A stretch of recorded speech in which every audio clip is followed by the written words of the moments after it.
வணக்கம். துக்க நிவாரண அஷ்டகம்.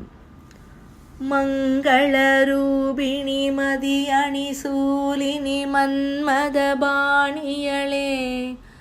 சங்கடம் நீக்கிட சடுதியில் வந்திடும் சங்கரி சௌந்தரியே, கங்கணபாணியன் கனிமுகம் கண்டனல் கற்பக காமினியே, ஜெய ஜெய சங்கரி கௌரி கிருபாகரி துக்க நிவாரணி காமாட்சி, கானொரு மலரென கதிரொளி காட்டி காத்திட வந்திடுவாள், தானொரு தவ ஒளி தாரொளி மதியொளி தாங்கியே வீசிடுவாள், மானொரு விழியாள் மாதவர் மொழியாள் மாலைகள் சூடிடுவாள், ஜெய ஜெய சங்கரி கௌரி கிருபாகரி துக்க நிவாரணி காமாட்சி, சங்கரி